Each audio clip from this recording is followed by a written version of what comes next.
On the morning of 16th May 2011, the residents of Woodlands Block 686B Woodlands Drive 73 got their day started as per usual, showering, brushing their teeth, and making coffee. However, some residents noticed something wrong with the tap water. Instead of the clear water they'd normally get, the water was yellowish in colour and unnaturally foamy. This anomaly was reported to the town council, and around the same time, a cleaning supervisor of the block called the police on his colleague, Bangladeshi national Muhammad Ripon Mustafa, after the latter was seen acting suspiciously with an Indonesian woman near the upper levels of the block. So, at around 10:10 am, police arrived at the 16-story rooftop.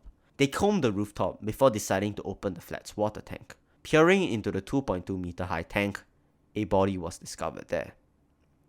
Paramedics pulled the body out of the water tank at 10:20 am and pronounced her dead shortly after. The deceased was the same Indonesian woman that Ripon Mustafa had been acting suspiciously with. She was identified as Ruliawati, a maid that had been working in the same block where her body was found. When news broke out of the fact that the residents had been drinking water from a contaminated water tank, they were understandably not thrilled. The water supply from the tanks were cut off immediately, and the distribution pipes washed, flushed, and sterilized. However, some were still doubtful of the water's cleanliness. Vikram Nair, the Minister of Parliament for the area, tried to reassure residents that the water was no longer contaminated, prompting some residents to call up Mr. Nair to lead by example and drink the water himself, instead of sprouting hollow PR buzzwords. In response, Mr. Nair did exactly that, and in a video posted on his Facebook, drank from a tap in a resident's flat. Still, that wasn't enough, and a 2-hour dialogue was held between the residents and town council to discuss more changes that would prevent something like this from happening. A change in locks, a change in the whole water tank, and even a change in the town council was all brought up, all of which happened except for the latter. Back to the body, upon being arrested, Ripon was charged for the murder of Ruliawati. In court, it was revealed that Ripon and Ruliawati were in a relationship. The pair had first met when Ruliawati sent her employer's son to the nursery at the void deck of Block 557. She had seen the then 29-year-old Muhammad Ripon Mustafa, who was working as a cleaner, and took a liking to him. Their relationship really started to take off after Ruliawati made the first move by throwing him a note with her phone number out of the window when she saw him walking past her block. Despite Ruliawati being married and having a 4-year-old child at that time, she still continued the relationship, even calling Ripon her husband at one point. It was clear that Ripon had plans to marry Ruliawati and take her back to his hometown. He shared this desire with a mutual friend of the two, one Miss Sri Hartuti. Ripon had also shared another crucial detail of their relationship to Siri, which was that Ripon had found out that Ruliawati was going out with another man. It's a bit unclear what happened after this. We don't know if Ripon confronted Ruliawati about her cheating, or if something else happened between the two, or if it even happened at all. All we know is that on the day of her death, it seemed like they were in an amicable relationship, as Ruliawati had initiated the meetup by throwing Ripon a note, asking to meet him at her employer's unit at 7 am. Upon meeting, she hugged and kissed him before asking Ripon to commit suicide with her. One of the only reported reasons as to why Ruliawati had this sudden thinking was because she was upset that her employer told Ruliawati to end her relationship with Ripon, or face getting sent back home. But surely this seemed a bit too trivial to warrant a full-on suicide, right? But then again, we don't know for sure what sort of condition Ruliawati was in at that time. Perhaps she could have been in financial trouble or had a history with mental health. We wouldn't know for sure.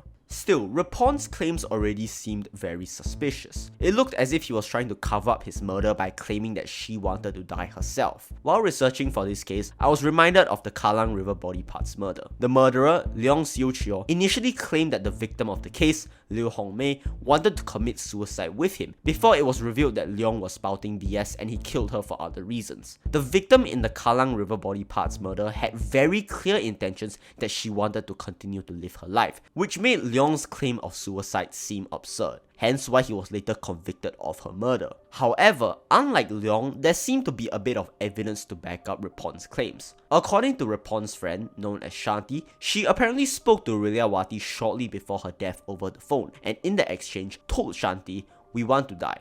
2 persons, how to call already? Cannot call you already, we want to die already." Apparently, after Ruliawati expressed her desire to die together, Ripon was hesitant. Regardless, at 7 am on May 16, she forced him to take her to the rooftop by threatening to stab herself with a foldable knife. They had sex there before Ruliawati planned on drowning herself in the water tank. She could access both the rooftop and water tank due to Ripon having the keys as a cleaner of the block. Ripon tried to stop Ruliawati from jumping into the water tank, but backed off when she cut him with her knife. In pain, he asked her, "Why cut me?"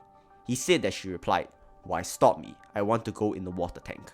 Ripon then claimed that after the both of them had climbed into the tank, he agreed to die with her in an attempt to appease her. She initially tried to strangle him but stopped when he choked. She then repeatedly dunked her head in the water. He claimed he first pulled her up, but she kept up with the dunking and finally became motionless after the 4th or 5th attempt. More evidence would come in the form of the autopsy. It revealed that Ruliawati had 15 superficial stab wounds on her body. 13 of them were on her waist and limbs, but the last 2 stab wounds were in more suspicious areas, namely on her back. If what Ripon said was true, that she cut herself before drowning herself, how would she have stabbed her back? Dr. Paul Chui, the forensic pathologist, thought that while it was possible that she could have stabbed herself in the back, it would certainly be a bit awkward. Although the cause of death was conclusively determined to be drowning by Dr. Chui, and the stab wounds were too shallow to be considered fatal enough, it is an interesting point to bring up nonetheless. Eventually, a verdict was reached. Ripon was granted a discharge not amounting to acquittal, which basically meant that unless new evidence surfaced, he was not guilty. The coroner said that he could not accept that Mr. Ripon had tried to save the maid, but also could not conclude that he pushed her head in the water. It was also concluded that Ripon had indeed caused the 2 injuries on her back, though it wasn't revealed why, but considering the verdict, it likely didn't matter. However, 5 more charges were pressed on him, 3 for trespassing on the rooftop of Block 686B, and 2 relating to possessing an obscene film and videos in his mobile phone. But these charges, like the murder one, wouldn't stick, and all charges were dropped. Ripon was, for all intents and purposes, a free man unless new evidence were to surface. And as of 2025, the case has essentially been done and dusted.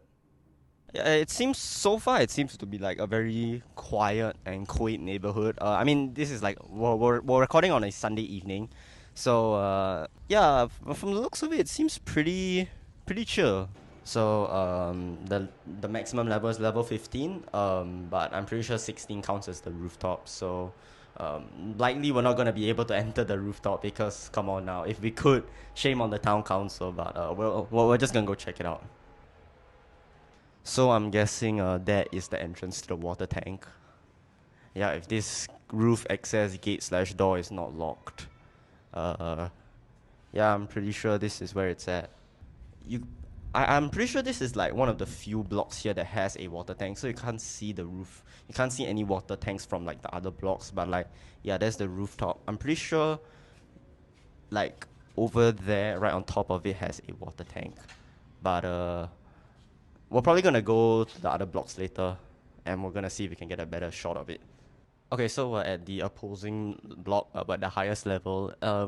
As you can see from here, I don't think any of the water tanks, like that 686B, I don't think any of the water tanks from here are visible. But if you can see from that building over there, that is a water tank right there. So that is what more or less it looks like. But that's on another building. That's not at 686B. So either we can't see it from here or they might have gotten removed.